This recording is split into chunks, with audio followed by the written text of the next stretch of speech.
Bem, gente, então boa noite, oficial. Vamos lá continuar com o nosso estudo do Livro dos Espíritos, né? A gente está no finalzinho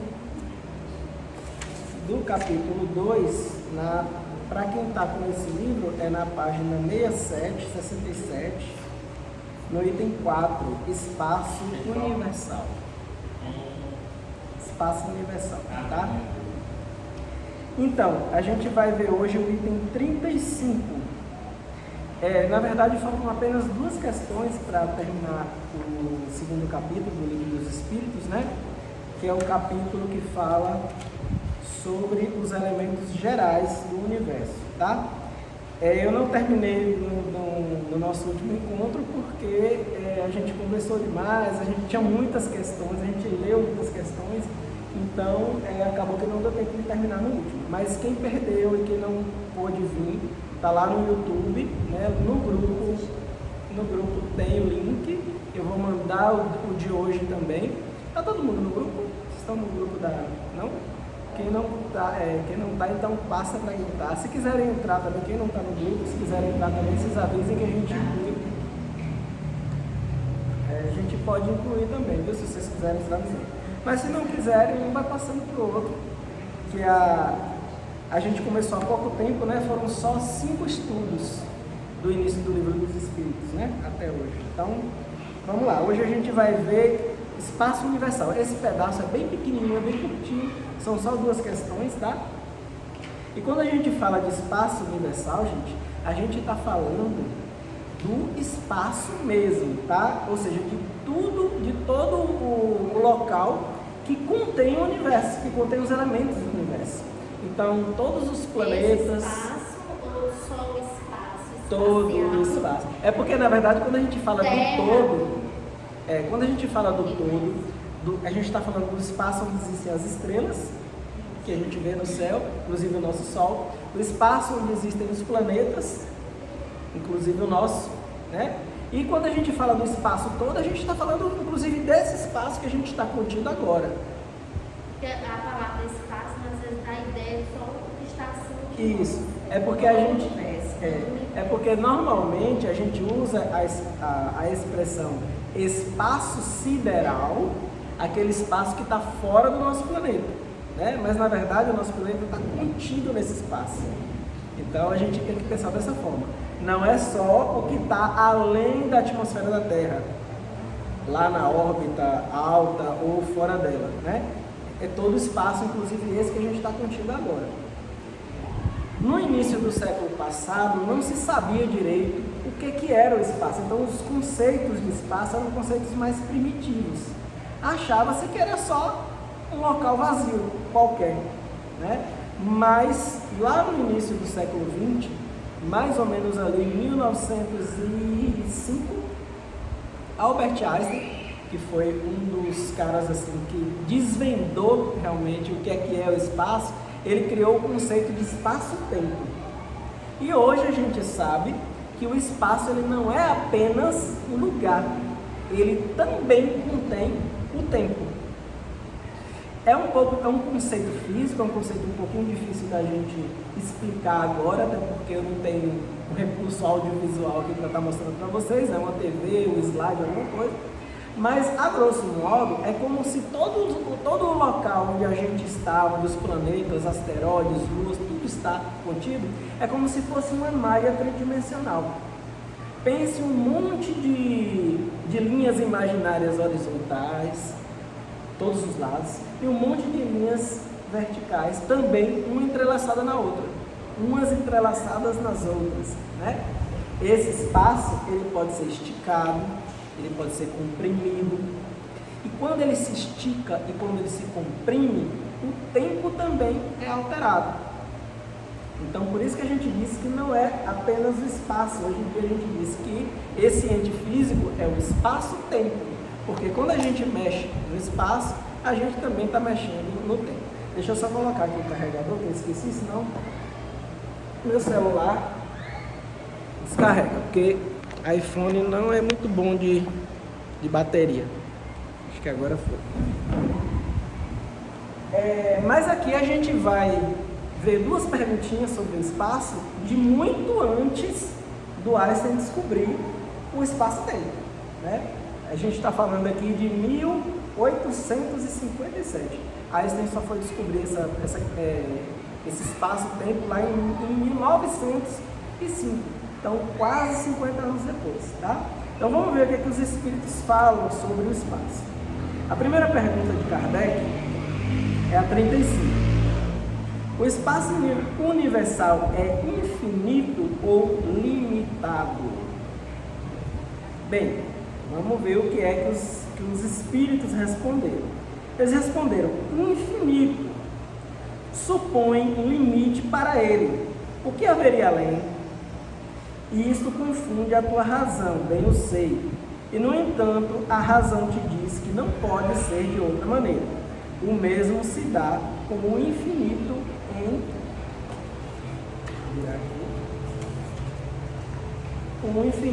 em todas as coisas. Não é na vossa pequena esfera que o podeis compreender. Ou seja, não é no nosso pequeno planeta, com a nossa capacidade ainda intelectual, que a gente vai conseguir compreender o que é o infinito. O infinito, gente, se a gente for parar para pensar, é algo que ainda é incompreensível para a gente, né? Alguém que já tentou parar e imaginar algo infinito? Alguém já fez esse exercício em casa? Eu já. Então você é doidinho igual eu, né? Já. Uma nebulosa, passando em várias nebulosas, vários espaços.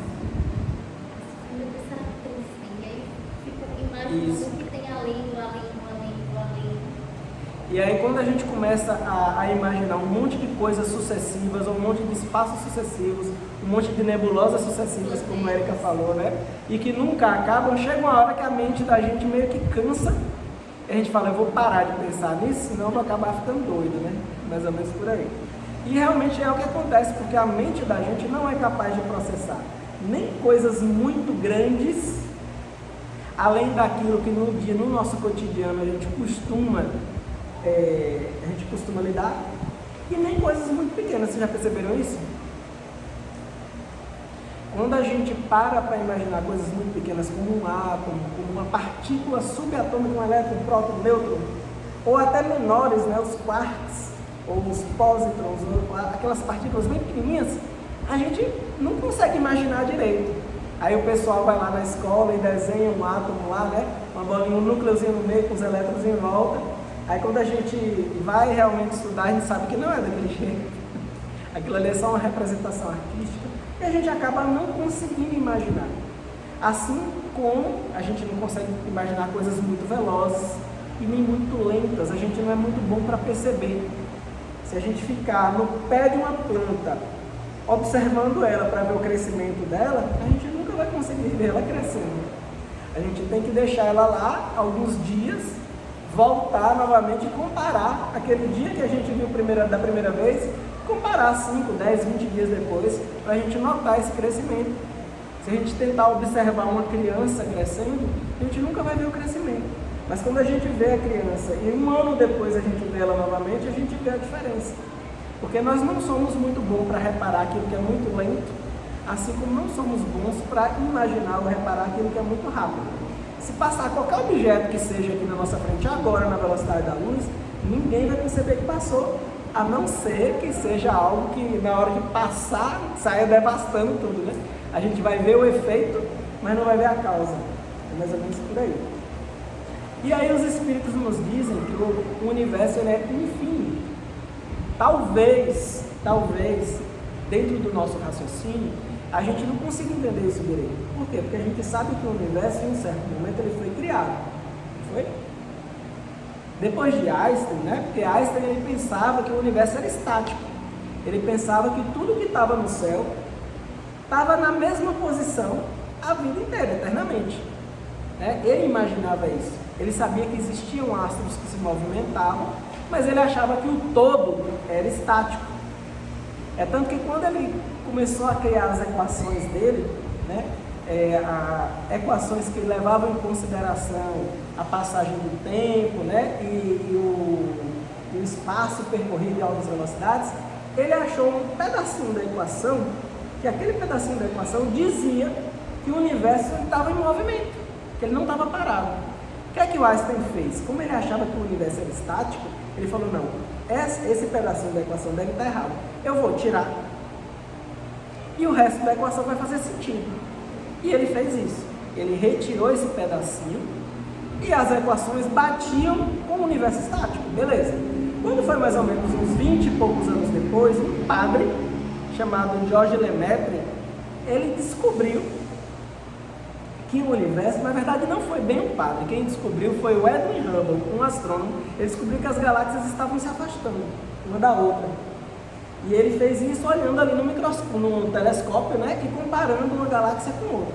E depois esse padre Georges Lemaitre, ele foi fazer os cálculos e ele descobriu que todas as galáxias se afastavam uma das outras, ou pelo menos a maioria delas, que se você fosse voltando no tempo, tipo rebobinando a fita, essas galáxias no passado deveriam estar juntas. Porque se elas estão se afastando, se a gente fosse voltando no tempo, elas não vão se aproximando, em um determinado momento essas galáxias deveriam estar juntas. Então, por conta da descoberta do Hubble, que foi inclusive o cientista que deu nome depois ao telescópio espacial Hubble, não sei se vocês já ouviram falar, mas lá na década de 90 lançaram, né, o telescópio espacial Hubble, que é que dá o nome desse cara que descobriu esse afastamento, né, das galáxias. E aí esse padre Georges Lemaitre descobriu que se voltar no tempo, ia estar tudo juntinho. E o pior, ia estar tudo juntinho em um espaço extremamente pequeno, muito pequenininho mesmo, que depois foi chamado de singularidade. E que em um determinado momento, houve uma explosão, que na verdade não é exatamente explosão, a gente chama de expansão, mas é como se fosse uma grande explosão que jogou toda a matéria e energia para todos os lados possíveis. E aí depois de algum tempo, depois de alguns anos, o próprio Einstein não acreditou no padre, disse que ele não, provavelmente ele era mais um cara da igreja, que ele não entendia direito os cálculos, não acreditou. Alguns cientistas até fizeram chacota dele, chamando essa grande expansão de Big Bang, que significa grande boom. Inclusive quem criou esse termo foi um cara chamado Fred Hoyle, ele era ateu na época, e ele achava que padre não entendia nada de... Mas naquela época tinha muito padre astrônomo, até hoje ainda tem alguns. E esse padre, ele era astrônomo, ele era físico, ele sabia calcular, ele sabia o que ele estava falando, sabia o que ele estava fazendo. E aí depois, quando Einstein foi rever os cálculos, ele descobriu que realmente o padre estava certo e ele estava errado. Foi uma das poucas pessoas, pouquíssimas pessoas no mundo que conseguiram provar que Einstein estava errado em alguma coisa. E geralmente quem estava certo era ele, né? E aí o Einstein chegou a declarar na época que foi o maior erro da vida dele retirar o pedacinho da equação em que o universo se expandia, porque se ele não tivesse retirado, ele seria o descobridor da expansão do universo, né? E esse pedacinho da equação hoje é chamado de constante cosmológica. Esse pedacinho da equação é famosíssimo, porque essa constante cosmológica hoje é utilizada para a gente tentar estudar o que é a energia escura, que é uma outra coisa que depois a gente vai ver mais para frente. Tem algumas coisas aqui no livro que estão relacionadas a isso, então a gente vai ver mais para frente. Mas é interessantíssimo tudo isso, toda essa historiazinha, porque dentro da cabeça da gente não consegue entender o que é o infinito, né? Talvez a gente precisasse estudar um pouquinho mais física, fazer uma faculdade para a gente tentar entender um pouquinho mais. Mas essa história toda eu estou contando porque tudo isso bate, todas essas descobertas já do século XX, batem muito bem com o que o Livro dos Espíritos já falava 50 anos antes. Né? Se a gente fizer, boa, tudo bom? Esse vai ficar bem atrás da câmera, não quer ficar aqui não? Ah, então cadê o ventilador, né? Então, o Kardec, ele fez uma observação que eu vou ler para vocês, desse trechinho, viu? Se tiver ruim, você sempre volta. Este princípio explica o fenômeno conhecido de todos os magnetizadores, que consiste em se dar pela vontade a uma substância qualquer, a água, por exemplo, as mais diversas propriedades.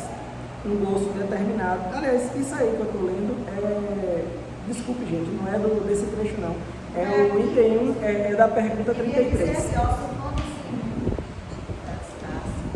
Não, mas é porque esse trechinho aqui tá embaixo da pergunta 35, mas é da pergunta 33, que tem um lá em cima, tá vendo?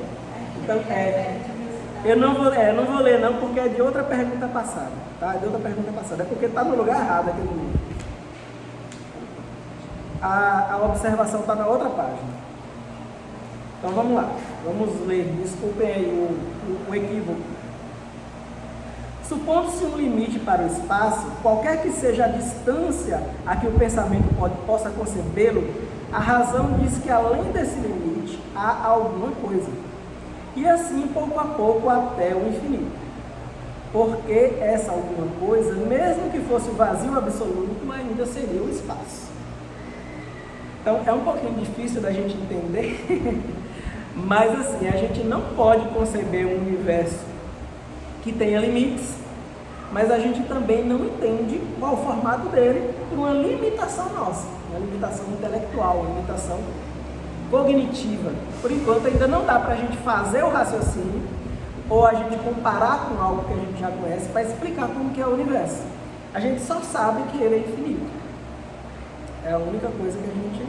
Então por isso que eu falei da questão da expansão, do Big Bang. Porque se ele um dia era uma bolinha bem pequenininha e ele começou a crescer, então a gente imagina, né, na nossa mente, que ele ainda está crescendo. Se ele ainda está crescendo, ele tem que ter um tamanho, né? Porém, dentro da física não faz sentido a gente dizer que o universo tem limite, que tem um tamanho, justamente porque depois desse limite terá que ter algo, e se tiver algo, esse algo vai ser espaço. Então, para a gente, dentro da física, não faz sentido dizer que o universo tem um determinado tamanho. Faz mais sentido falar em um universo infinito.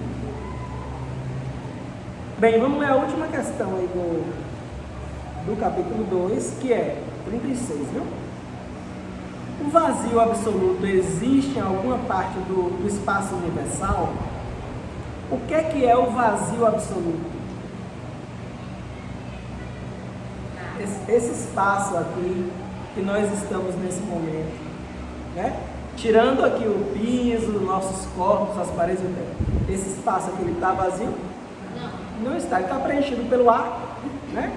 E tem alguns componentes aí, nitrogênio, oxigênio e outros gases. Tem partícula de poeira, né? A gente pode até, com uma visão, a gente pode até achar que está vazio, mas quando o vento toca na gente, a gente percebe pelo tato que não está, né? Tem os desencarnados também. E se a gente sair da atmosfera da Terra e ir para um local onde não tem mais nenhum tipo de gás? Se a gente for para o espaço, por exemplo, lá no meiozinho entre a Terra e a Lua, será que lá tem um vazio completo? Mas tem mesmo, né? Tem algumas partículas, a densidade dessas partículas é muito pequena. Mas vamos dizer que não esteja passando nenhum meteoro lá. A gente esteja no espaço ali, onde a gente não consegue perceber nada, mas mesmo assim, ainda existem algumas partículas ali soltas.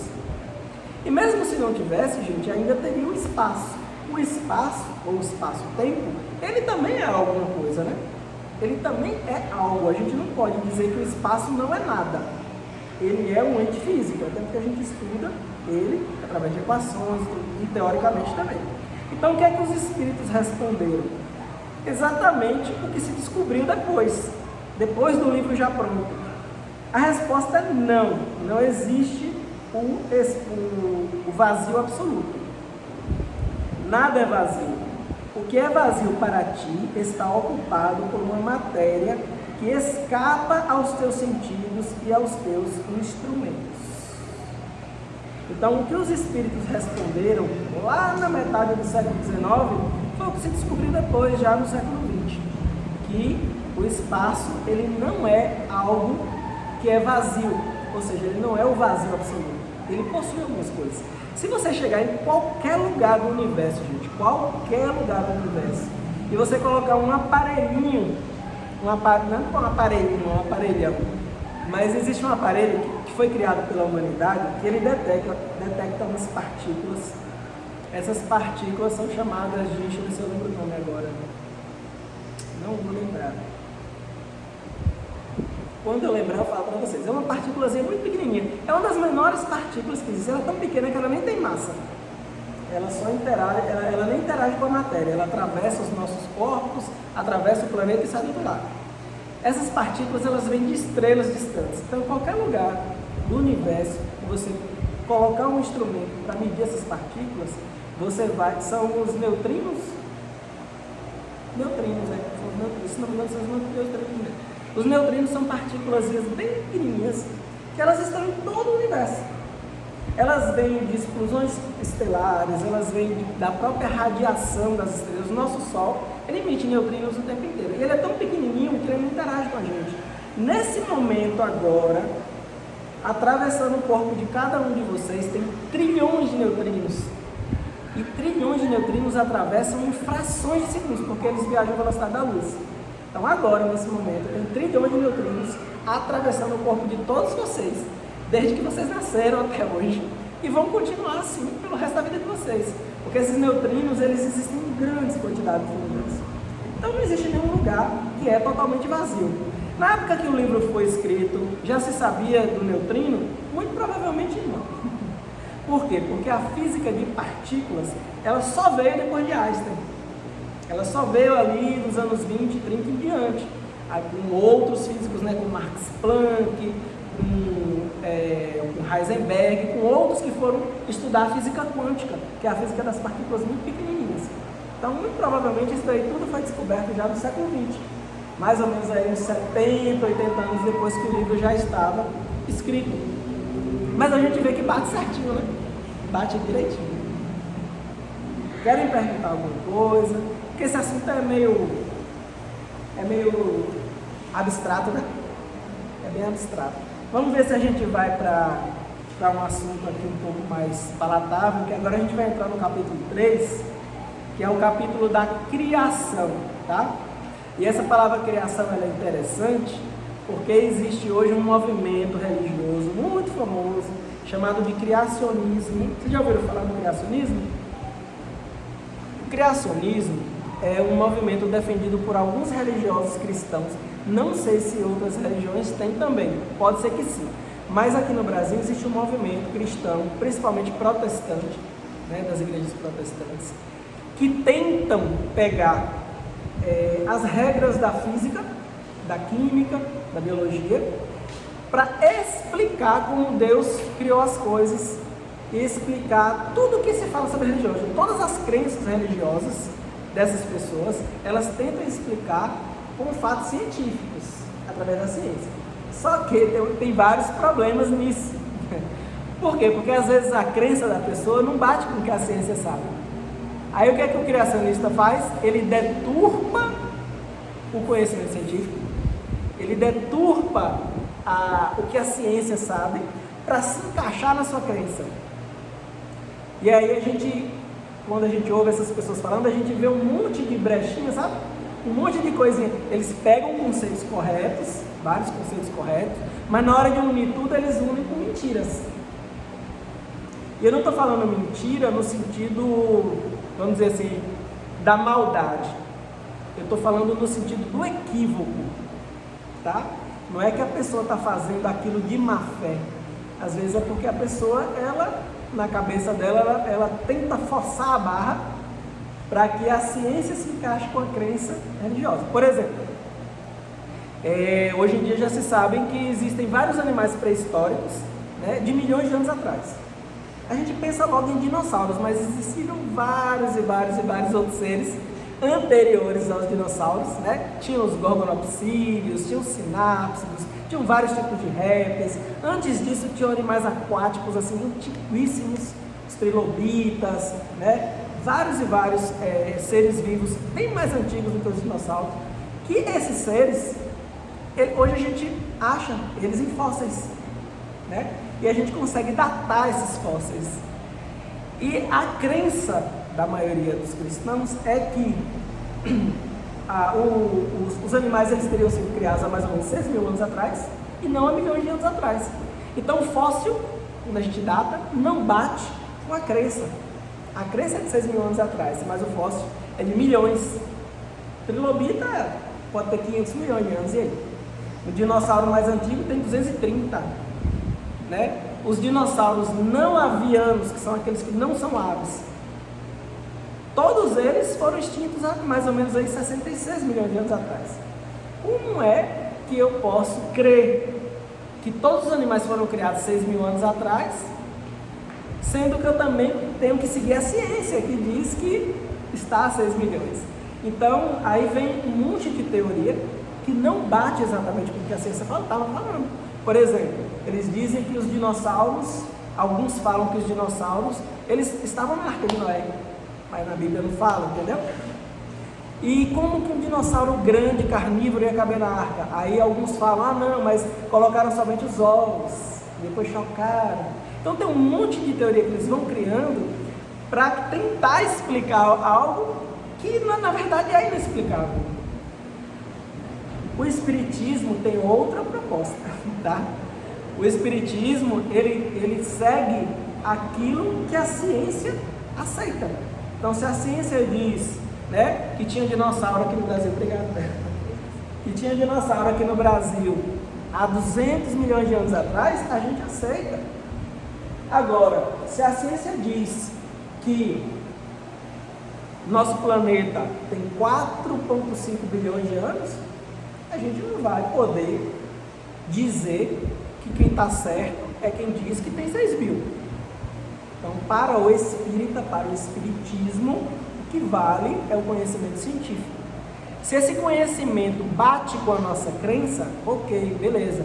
Se não bate, nós temos que abandonar a crença e seguir a ciência. E essa orientação, ela não é minha, tá? Essa orientação do próprio Allan Kardec, está lá no livro A Gênese, item 55, se vocês quiserem, depois peguem o livro A Gênese, dê uma pesquisada, que a Kardec ele fala nitidamente, claramente, se em algum ponto a ciência contradisser uma crença espírita, um ponto espírita, abandonem esse ponto e sigam a ciência. Isso é uma orientação da doutrina, tá? É uma orientação da doutrina.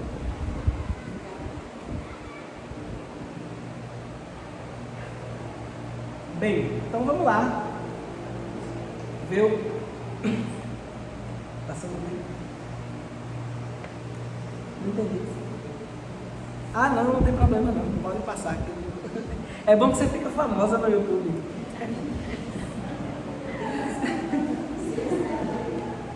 Gente, a gente está gravando, mas vocês podem perguntar o que quiser, viu? Não tem problema não, pode perguntar. Não precisa ser perguntas difíceis, podem ser perguntas simples, tá? Vamos lá. A primeira parte do capítulo 3 chama-se Formação dos Mundos. E a gente está falando dos planetas, das luas, né? E aí tem já uma observação aí no início. O universo compreende a infinidade dos mundos que vemos e não vemos. Todos os seres animados e inanimados. Todos os astros que se movem no espaço e os fluidos que os preenchem. E a primeira pergunta é a 37. O universo foi criado ou existe de toda a eternidade como Deus? A gente já respondeu, né? Porque eu estava explicando a questão lá do George Lemaitre, que descobriu o Big Bang, né? Então eu já dei um spoiler aí, eu já respondi essa antes de perguntar. Então eu vou ler a resposta. Ele não pode ter sido feito por si mesmo. Ou seja, o universo ele não se fez por si mesmo. E se existisse de toda a eternidade como Deus, não poderia ser obra de Deus. Se o universo sempre tivesse existido assim como Deus, Deus não teria criado ele. Ele não seria uma obra de Deus. E aí Kardec vai e complementa. A razão nos diz que o universo não poderia fazer-se por si mesmo e que, não podendo ser obra do acaso, deve ser obra de Deus. E aí a gente cai naquela máxima espírita que para todo efeito existe uma causa. O universo, ele é o efeito e Deus seria a causa. Então tudo que existe foi criado por algo, por alguém. O universo existe, logo ele foi criado por alguém. O único que não foi criado foi o próprio Deus. Deu para entender? 38. Como criou Deus o universo? Kardec ele fazia umas perguntas bem pretensiosas assim, né? Ele queria saber coisa que ninguém sabia ainda. Então, olha o que ele perguntou. Como criou Deus o universo? Ou seja, como Deus criou o universo, né? E a resposta: para me servir de uma expressão corrente por sua vontade. Nada exprime melhor essa vontade toda poderosa do que essas belas palavras do Gênesis. E aí ele está falando do Gênesis da Bíblia, o primeiro livro da Bíblia. Deus disse: faça-se a luz, e a luz foi feita. Aqui, gente, eu queria fazer uma observação para vocês. O livro A Gênesis, né, lá, o livro bíblico mesmo, ele conta uma história de criação, não conta? Ele diz que primeiro Deus criou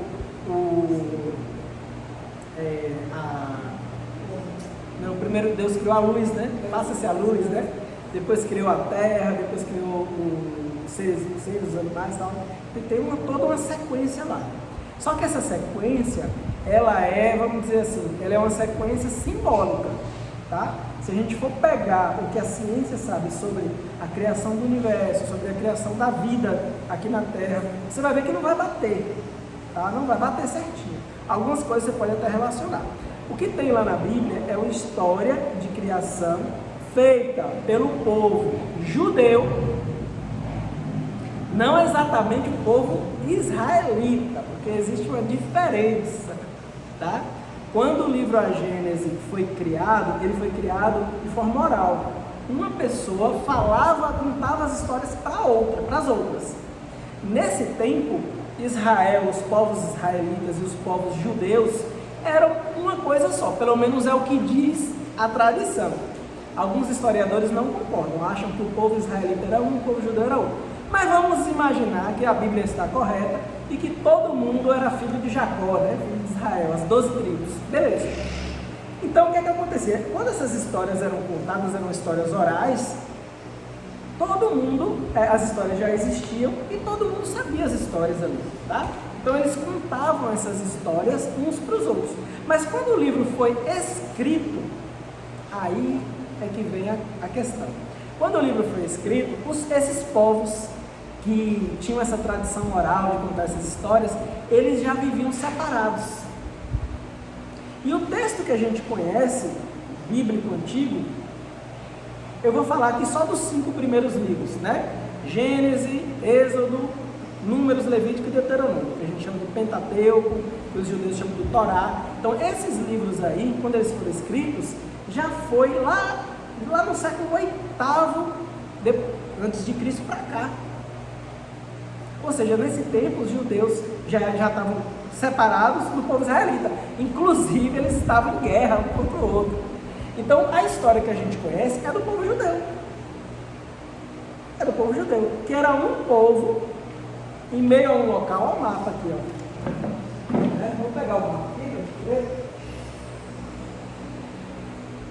Então, colocar aqui, acho que dá para ver aqui no vídeo também, mas a gente está vendo que aqui, ó, tinha a tribo de Judá aqui, tinha esse mapa aqui, era da época já dos romanos, já é bem mais depois. Eu estou falando de um pouquinho antes, tá? Mas essa região aqui, que era a região de Israel, que tinha a capital na Samaria, lutava contra a região de Judá, que tinha a capital em Jerusalém. Então, assim, né? O que a gente sabe é a história dos judeus, é como eles imaginavam que o mundo foi criado. Não significa que o mundo foi criado daquele jeito, porque se a gente fosse lá embaixo no Egito, a história era outra. Se a gente fosse para o leste aqui, na Mesopotâmia, as histórias eram outras. Se a gente fosse aqui para a região da Síria, do rei de Arã, eram outras histórias. Para a Síria, que estava mais em cima, eram outras histórias. Então, assim, a história bíblica, ela é uma história de um povo feita para aquele povo. Ela não é uma história que foi feita para o mundo inteiro. É tanto que ela nem menciona o resto da Ásia, ela não menciona a Europa, não menciona a África subsaariana, ela não menciona as Américas. Ela só menciona aquela terra ali do rio Tigre e Eufrates, do Crescente Ferro, né, aqui em cima, e a região do Levante, só. Então é uma história deles, feita para eles. Não é a história da criação do mundo inteiro, tá? Então, para ficar bem claro isso. Então, vamos ver como que realmente Deus criou o universo, né? Então, os Espíritos, eles citam a Bíblia, mas eles citam a Bíblia, né? Deus disse, faça-se a luz, e a luz se fez. Porém, é uma maneira simbólica e respeitosa de, vamos dizer assim, dizer mais ou menos como que a coisa foi feita. Foi feita pela sua própria vontade, ponto final, né? Não dá mais detalhes. Até porque nem os Espíritos não sabem direito como que isso aconteceu, né, gente? 39. Podemos conhecer o mundo de forma... Podemos conhecer o modo de formação dos mundos?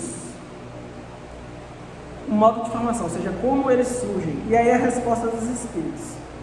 Tudo que se pode dizer e que podeis compreender é que os mundos se formam pela condensação da matéria espalhada no espaço. Olha, gente, é interessante essa pergunta também, porque hoje, 2024, a gente já sabe como os planetas se formam. Nessa época que ainda não se sabia. Então os espíritos, eles só disseram que os planetas, os mundos são formados pela condensação da matéria. Na época de Kardec, isso era um negócio meio enigmático. Poxa, como que essa matéria se condensa e tal? Mas hoje, com o avanço da ciência, a gente já sabe. Simplesmente depois que a estrela se forma, a estrela ela absorve um monte de gases, principalmente hidrogênio, através da gravidade. Porque o hidrogênio, ele é matéria. Matéria atrai matéria através da gravidade. A gente só está aqui grudado no chão porque o planeta está puxando a gente para o chão, né? Senão, se não existisse a gravidade, a gente estava flutuando. Então, da mesma maneira que a estrela se forma através da gravidade, sobra uma poeirinha ali em volta dela. Essa poeirinha que sobra, em alguns pontos, onde tem mais matéria, começa a atrair aquela poeira que está ali próxima, atrair, ela se condensa e forma uma bolinha. Né? Se você tem um lugar no espaço onde não existe em cima, não existe embaixo, não existe lado de cima, lado de baixo, lado esquerdo, lado direito, porque no universo não existe, né? No universo, se você tiver de cabeça para baixo ou se você tiver de cabeça para cima, tanto faz, porque lá você não vai estar próximo de um planeta para ter referência. Então, nesses locais, se a matéria começar a se aglomerar demais, a única forma que ela consegue assumir é a forma redonda. É por isso que as estrelas são redondas, os planetas também são, as luas também são, né? Se for um corpinho pequeno demais, como um asteroidezinho menor, às vezes não tem matéria suficiente para ficar redondo. Mas os corpos maiores, eles assumem essas formas arredondadas. Até a nossa galáxia também, né? Forma de disco. Então, observem que o que os espíritos falaram lá bate certinho com o que a gente sabe hoje. Bate exatamente com o que a gente sabe hoje. A gente sabe que essa matéria ela se forma por aglomeração. 40. Os cometas seriam, como agora se pensa, um começo de condensação da matéria, mundos em vias de formação, ou seja, um cometa, que é um pedaço, né, de rocha, com gelo, geralmente, seria o início da formação de um planeta. Kardec está perguntando isso. Eu não sei se na hora que ele perguntou, ele quer saber se o cometa vai virar um planeta no futuro, ou se seria o início da formação de um planeta que não vingou. Eu não sei o que foi que ele quis perguntar. Mas vamos ver a resposta dos espíritos. Isso está certo. Absurdo, porém, é acreditar na sua influência. Quero dizer, a influência que vulgarmente lhe atribuem. porque todos os corpos celestes têm a sua parte de influência em certos fenômenos físicos.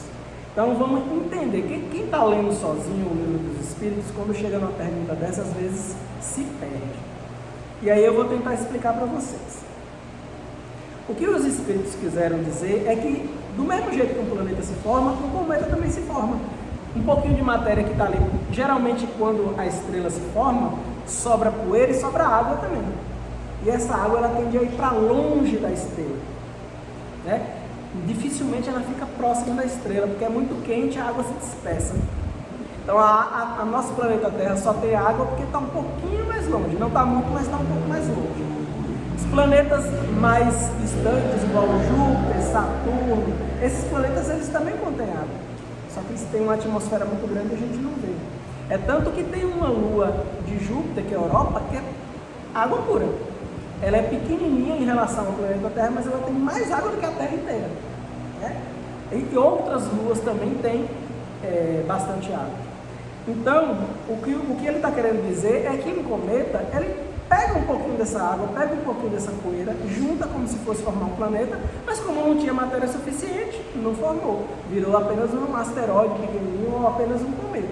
A diferença de cometa para asteroide é que o asteroide ele é só uma rocha.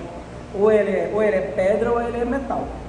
Já o cometa não. O cometa ele tem água, né? Ele tem água ali. E quando ele chega próximo do Sol, essa água evapora, forma uma cauda. E, geralmente os cometas eles vêm de muito longe. Eles têm órbitas bastante excêntricas. Bem pertinho do Sol, depois vai bem longe. É tanto que tem cometa que demora milhares de anos para voltar, para fazer uma volta, né? Tem o Halley, que é mais famoso, acho que ele demora, parece que é 67 anos, se não me engano. Mas a maioria demora milhares de anos para fazer uma volta. O Halley em 86, ele passou. Eu tentei ver na época, não consegui. Mas disseram que viram, né? É porque ele já tinha passado no começo do século XIX. Ou no começo do século XX. Ele tinha passado. E ele passou bem perto e a Terra passou por dentro da cauda dele. Então foi lindo no céu, um negócio maravilhoso. Aí em 86 ele já passou mais longe. Então praticamente ninguém viu. Só que... não, o Halley já tem milhares de anos que se vê. Mas quem descobriu que era realmente um cometa foi o Halley, né? Foi um físico de... Não me lembro qual foi o século que ele viveu. Se não me engano, ele viveu junto com Newton, com Isaac Newton. Acho que foi no ano... Não sei se foi nos anos 1600, alguma coisa assim. Acho que foi século XVII. Mas ele era amigo de Isaac Newton. Esse cara que descobriu que era um cometa, que ficava indo e voltando, entendeu? Ele descobriu que era um cometa e descobriu quando que ele ia voltar novamente, observando registros de outros astrônomos antigos. Só que antes do cometa voltar, ele morreu. Aí ele não viu a previsão dele sendo confirmada, né? Ele não viu, mas realmente se confirmou. Inclusive, essa história do Halley é bastante interessante. Quem tiver curiosidade, veja, no YouTube tem documentário sobre ele, porque foi ele que convenceu Isaac Newton a publicar o livro dele, O Princípio e a Matemática. Imagine se Newton não tivesse publicado esse livro, a gente estaria hoje ainda, a gente não teria celular hoje, não teria satélite, não teria televisão, não teria nada. Porque tudo que a gente conhece de física partiu de Newton, né? A gente estaria vivendo hoje, talvez até sem lâmpada elétrica. Imagina. Então o Halley foi bastante importante. Lógico que talvez se Newton não tivesse publicado o livro dele, alguém ia descobrir depois, a gente não sabe. Mas o cara foi extremamente importante, porque foi ele que convenceu. Newton ficava fazendo as contas dele, porque Newton ele escreveu vários livros, a maioria dos livros que ele escreveu foi sobre religião. Não foi livros sobre física, né? Mas os livros que ele escreveu sobre mecânica, sobre gravitação universal e óptica, revolucionaram a física. Revolucionaram mesmo a física. Então, praticamente tudo que a gente sabe de física parte dele. E o Halley foi bastante interessante, bastante importante nesse processo aí. 41. Um mundo completamente formado pode desaparecer e a matéria que o compõe espalhar-se de novo no espaço, Ou seja, um planeta já formado, ele pode simplesmente ser destruído e a matéria depois ser reaproveitada? Resposta: sim. Deus renova os mundos como renova os seres vivos. Olha que interessante, né? Inclusive, nós já sabemos, através também de alguns estudos, que o nosso planeta Terra, mais ou menos aí daqui a uns 5 bilhões de anos, então vai ser bem para frente, a gente não vai estar mais aqui, vai ser destruído pelo Sol. Por que a gente sabe disso? Porque estudando outras estrelas, a gente sabe que as estrelas do tamanho do Sol, em determinado momento, elas crescem e elas se tornam o que a gente chama de gigantes vermelhas. Então, quando o Sol se tornar uma gigante vermelha, ele vai crescer tanto que ele vai chegar aqui onde a gente está agora. E aí nosso planetinha vai ser incinerado, vai virar pó. E esse pó, quem sabe, né, mais para frente, pode ser reaproveitado. E uma outra coisa que a gente sabe também é que a matéria que nos compõe hoje já vem de uma outra estrela que foi destruída. E como que a gente sabe disso? Porque já se sabe através de vários estudos também que quando o Big Bang, né, a grande explosão ou expansão aconteceu, só tinha praticamente hidrogênio e hélio. Eu acho que eu até falei isso no encontro passado, não foi? No universo inteiro praticamente só tinha hidrogênio e hélio. E os outros elementos que compõem os nossos corpos, eles são formados no núcleo de estrelas que surgiram depois. Principalmente as grandes estrelas, né? Elas vivem menos, explodem. Quando elas explodem, elas formam o nitrogênio, o carbono, o enxofre, né? O fósforo, que são elementos que formam os nossos corpos, né? É por isso que o Carl Sagan, que ele é um astrônomo bastante famoso aí do século XX, ele falava que nós somos poeira das estrelas.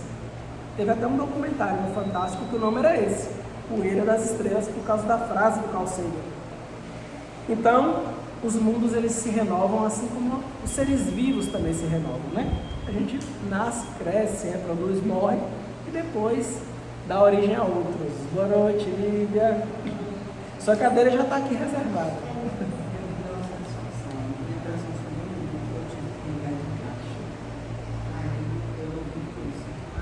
Mas está melhor? Você quer levar a sua chave? Agora eu não trouxe outra para fechar, o problema é esse. Trouxe? Então, quer pegar aqui? Amanhã nós viremos.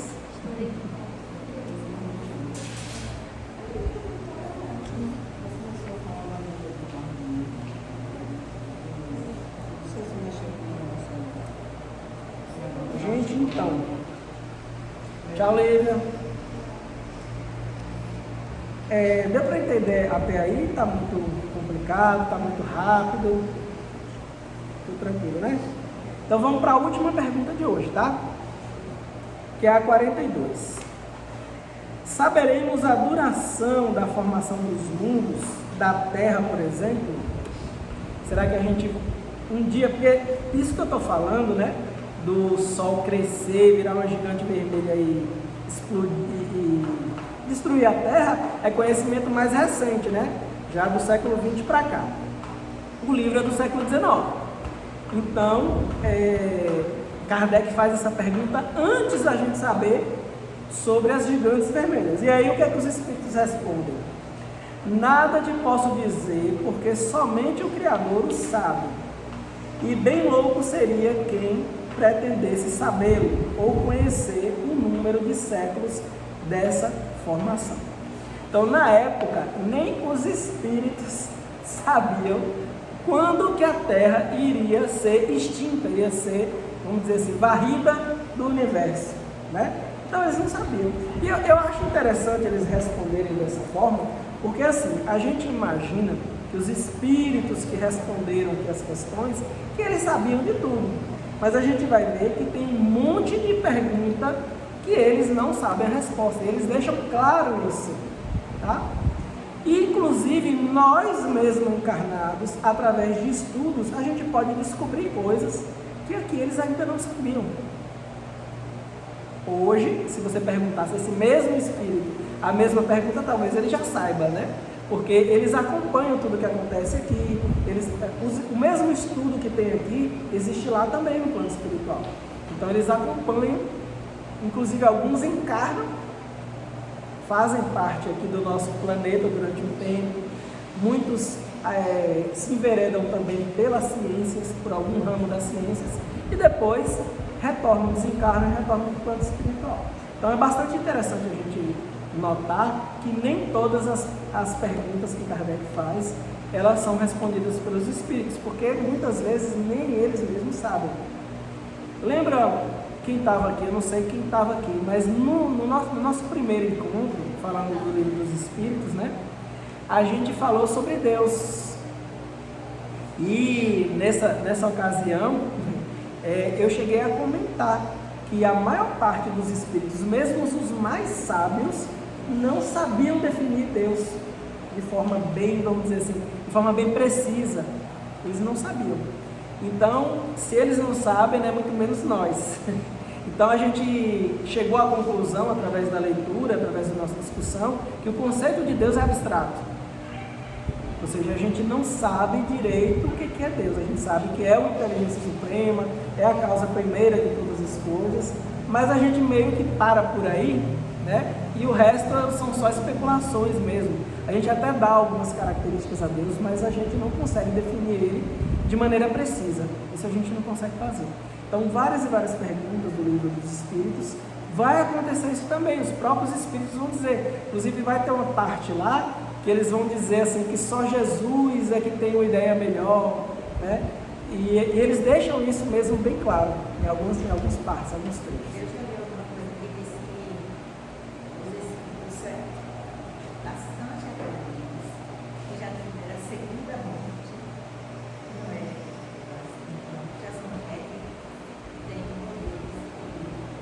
De entender a Deus.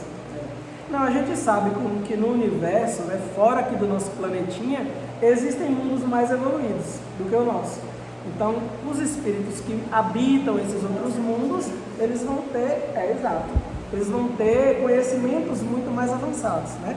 Quem respondeu aqui as perguntas do livro dos Espíritos e que serviu de base também para fazer outros livros, como o Evangelho segundo o Espiritismo, por exemplo, são espíritos altamente evoluídos em comparação a nós, né?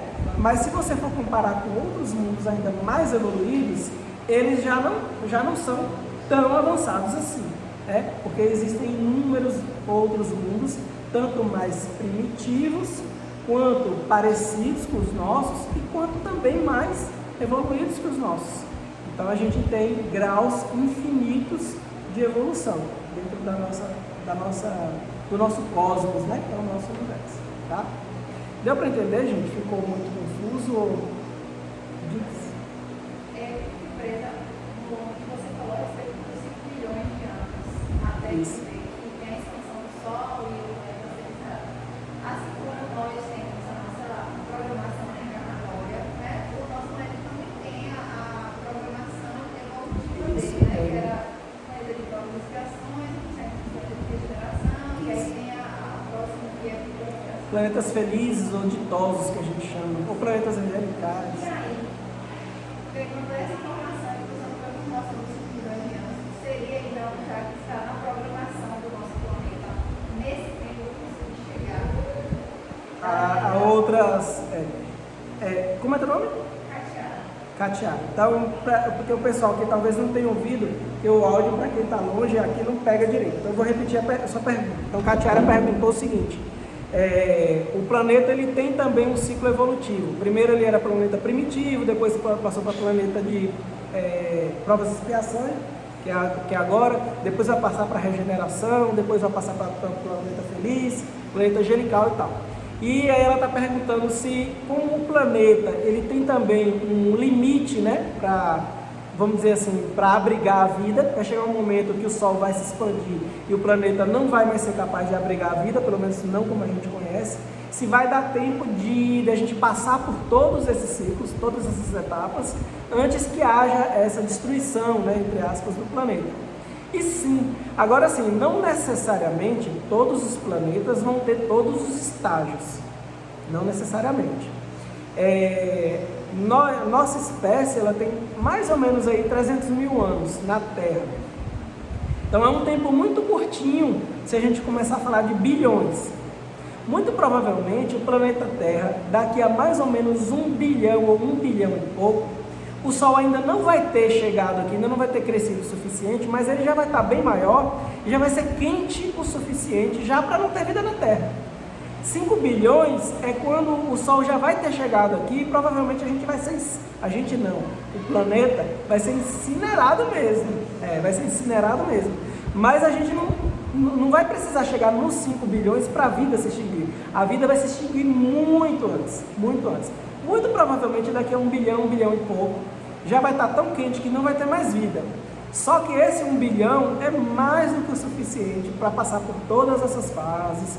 Vai sobrar tempo, tipo assim, muito provavelmente a humanidade, ela vai sair do planeta para outros planetas, a depender da tecnologia, ou ela vai ter se extinguido de alguma outra maneira, muito antes desse bilhão.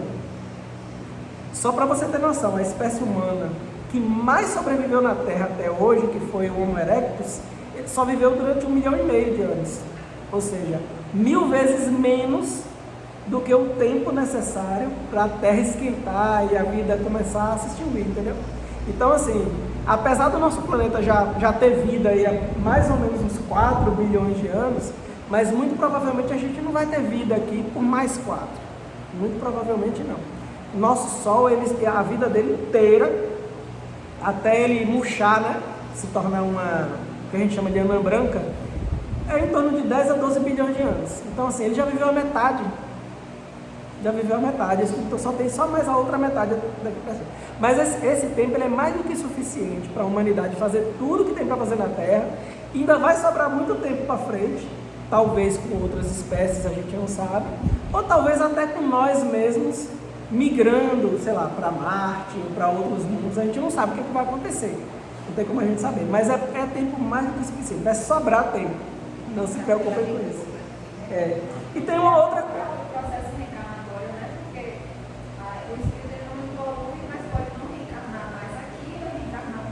Isso. É exatamente isso que eu ia tocar agora. A gente também não precisa ter todas as encarnações no planeta Sol. Se chegar um momento que a vida não for mais capaz de sobreviver aqui, os espíritos que estão aqui vão migrar para outros planetas, né? Então, isso aí não é problema para o espírito.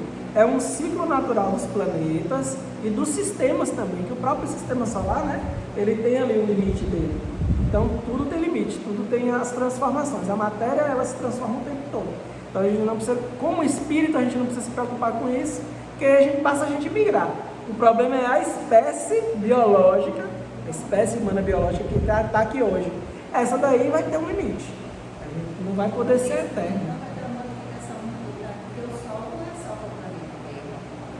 O Sol. Isso, mas esses outros planetas também vão ser afetados. Por exemplo, os planetas que estão mais próximos do Sol, como Mercúrio, como Vênus e a própria Terra, esses aí vão ser aniquilados. Vão ser incinerados e vão deixar de existir, vão virar pó mesmo, poeira. Talvez Marte não seja destruído, mas também vai ficar quente, né? Porque o Sol vai crescer demais e vai ficar mais perto dele. Então vai ficar muito quente também. Então todos os planetas vão ser afetados. Isso daí já é meio que...